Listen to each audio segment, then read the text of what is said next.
تو یہ تو ہے کینہ۔ باقی اگلی بات سنو اب، اسی کو اصل سنانا تاکہ فرق سمجھیں لوگ۔ اور اگر کسی سے رنج کی کوئی بات پیش آئے، پھر ہم کو ہمارے ساتھ ایسا معاملہ کیا، ہمیں تکلیف پہنچی، اور طبیعت اس سے ملنے کو نہ چاہے، تو یہ کینہ نہیں، بلکہ انقباض طبعی ہے جو گناہ نہیں۔ طبیعت اس کی طرف سے کھٹی ہو گئی، طبیعت اس کی طرف سے منقبض ہو گئی، انشراح نہیں رہا، طبیعت میں کھلی کھلی نہیں رہی، اس لیے اس کے پاس بیٹھنا، اس سے ملنا جلنا نہیں چاہتا۔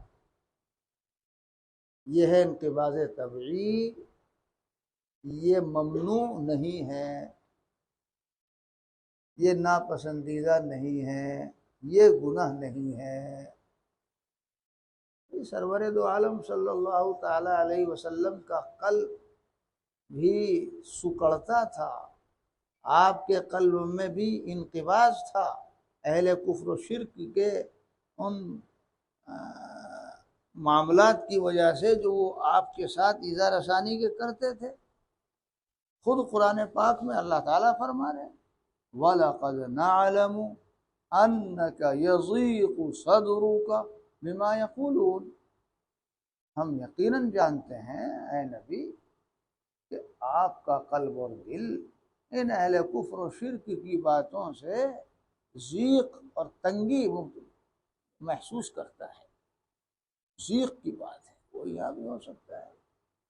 تو اتنی بات اگر ہے، یہ تو ایک غیر اختیاری درجے کی چیز ہے، اگر کوئی کسی کو سوئی چبھوئے گا تو تکلیف نہیں ہوگی، بس یہ کینہ نہیں ہے، یہ انقباض طبعی، یہ تو ہوتا ہے، اور آدمی اس بات کا مکلف نہیں کہ اسے ختم کرے۔ سرور دو عالم صلی اللہ تعالی علیہ وسلم کے ام محترم حضرت حمزہ رضی اللہ تعالی عنہ، اب ان کو شہید کر دیا گیا تھا، اور جس نے شہید کیا تھا، جنہوں نے شہید کیا تھا، بعد میں چل کر کے وہ مشرف اسلام ہو گئے، صحابہ رضی اللہ عنہ اجمعین میں شامل ہو گئے، حضرت وحشی رضی اللہ تعالیٰ عنہ۔ اور الاسلام یہدی ما کان قبلہ، اسلام پہلے گناہوں کو ختم کر دیتا ہے، آدمی کفر و شرک سے اسلام میں آ جائے تو ختم۔ لیکن نبی پاک علیہ الصلوۃ والسلام کو ان کی طرف سے جو تکلیف پہنچی تھی وہ انقباض تھا، فرما دیا تھا کہ آپ سامنے نہ آیا کریں، چچا کی یاد آ جاتی ہے، آپ کو تکلیف ہوگی، آپ کو اس سے ضرر ہوگا، تکلیف نہیں، آپ کو اس سے ضرر و نقصان ہوگا۔ تو جب نبی بھی مکلف نہیں، اس کا قلب تو قلب نبوت ہے کہ وہ اس کیفیت کو ختم کر دے، تو غیر نبی کوئی ولی کیسے مکلف ہو سکتا ہے کہ جو لوگ تکلیف پہنچاتے ہیں ان کی طرف سے فرحت و مسرت اور خوشی ہو جائے آپ کے دل میں؟ کیسے ہو جائے گی؟ معاف کرنا الگ بات ہے، بدلہ نہ لینا الگ بات ہے، لیکن یہ کیفیت ختم ہو جائے اس کا مکلف نہیں، یہ غیر اختیاری چیز ہے۔ چنانچہ بدلہ تو نہیں لیتے اولیاء اللہ، بعض لوگ ستائیں، بہت بہت ستائیں، اور پھر یوں کہیں کہ آپ ہم سے خوش ہو جائیں، تو مولانا تھانوی نور اللہ مرکزو جو جواب دیا کرتے تھے، ایک شعر لکھ دیا کرتے تھے، بسال ز جورت جگر خون بود، بے یک ساعت از دل برو چوں بود۔ سالہ ستاتے رہے، جگر خون بن کے رہ گیا تمہارے ظلم و زیادتی سے، تمہارے ستانے سے، ایک لمحے میں دل سے نکل جائے گا۔ بسال، شعر تو یہ شیخ سعدی علیہ الرحمہ کا مظاہر لگ رہا ہے، مولا روم رحمۃ اللہ علیہ کا بھی ہو سکتا ہے۔ بسال ز جورت، فارسی بہت ضروری ہے، میرے یہاں ایک سال کوئی رہ لے، فارسی کی ضرورت کا پتہ چل جائے گا۔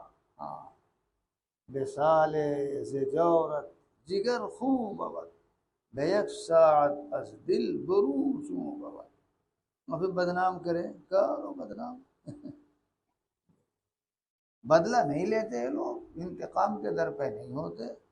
معاف کرنا الگ بات ہے اور خوش ہو جانا الگ بات ہے، دونوں میں لوگ فرق نہیں سمجھتے۔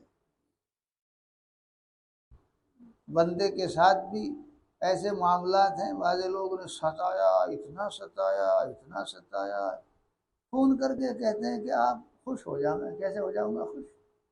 غلام ہوں تمہارا جو خوش ہو جاؤں گا۔ معاف کر دیا، خوش ہونے میں تو خوشی کے اسباب اختیار کرنے پڑیں گے، تو لمبے زمانے تک کرنے پڑیں گے۔ اگر 10 سال ستایا ہو تو 5 سال نہیں 2 سال ہی کرو، کم سے کم ایک 5واں حصہ۔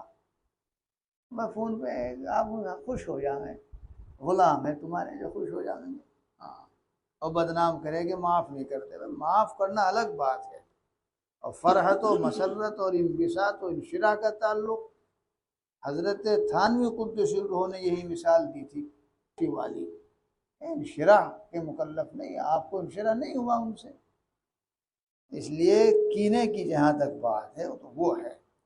اور اگر کسی سے رنج کی کوئی بات پیش آوے اور طبیعت اس سے ملنے کو نہ چاہے تو یہ کینہ نہیں، بلکہ انقباض طبعی ہے جو گناہ نہیں۔ یہ سمجھانا